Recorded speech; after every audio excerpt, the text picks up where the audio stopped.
tomorrow in Steubenville, Governor Kasich will deliver his second State of the State address.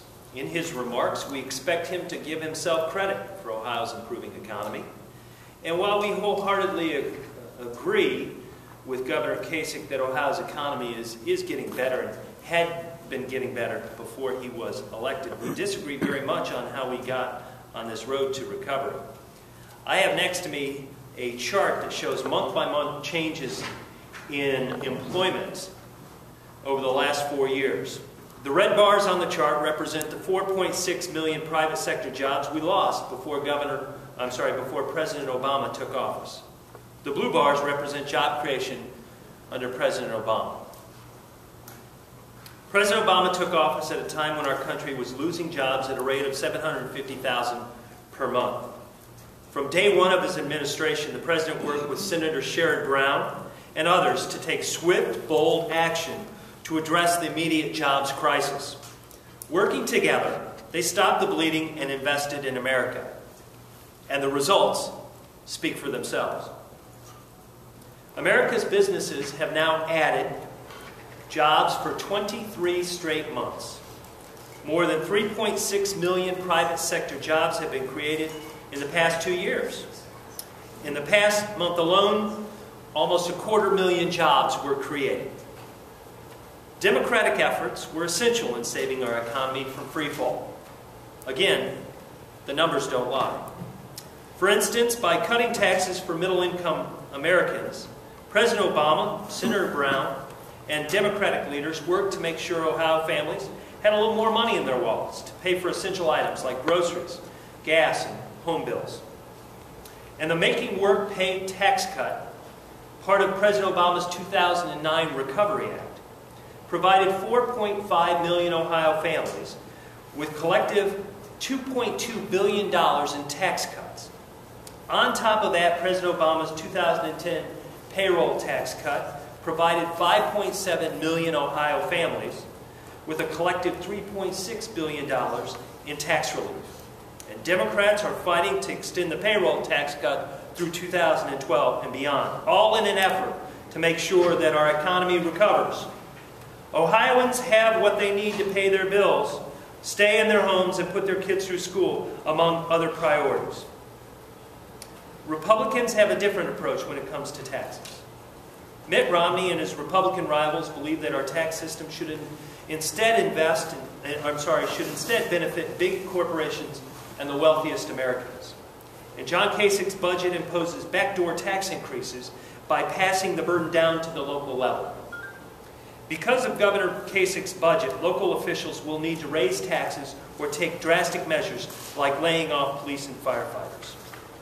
And we can't forget the courageous efforts of President Obama, Senator Brown, and congressional Democrats to save the American automobile industry, which is now thriving.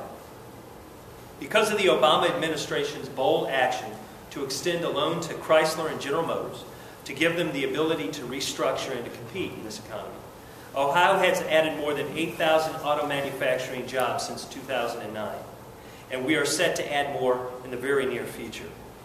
President Obama's efforts to rescue the auto industry were not politically popular at the time, but he believed in the auto workers of Toledo and Defiance and Parma and in Lordstown, and the communities all across the state affected by the auto industries because, as we know, the auto industry here supports almost 13% of the state's workforce. Republicans didn't share in the President's judgment on the auto industry. In fact, Mitt Romney suggested that we sit back and allow the auto industry to go bankrupt.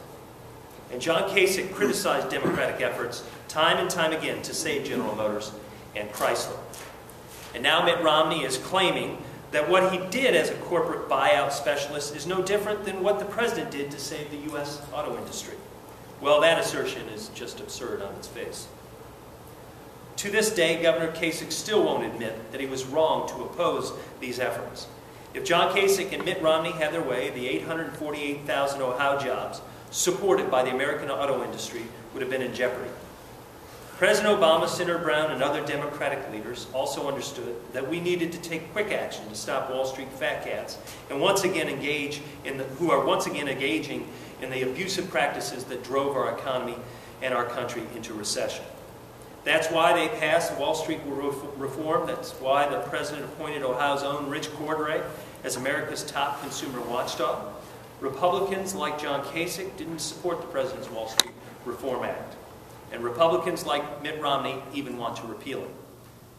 On a number of issues, including Kasich's anti-union bill, supporting a so-called personhood amendment that would completely eliminate a woman's right to choose, and pushing through an egregious assault on voters' rights, Kasich is proving that he's not only out of touch with Ohio values, he's out of touch with those who stood up when it wasn't politically expedient to do so in order to save the nation and Ohio's economy from going off a cliff. While our state and our nation are on a road to recovery, we of course have a lot more work to do. And that's why President Obama, Senator Brown, and other Democratic leaders are laser focused on continuing to help our economy improve. We hope that John Kasich and his allies in the State House will join Democrats in focusing on building upon steps of our economic recovery we've seen, instead of continuing their extreme agenda and attacking workers' rights, women's rights, and voting rights. I welcome any questions you may have.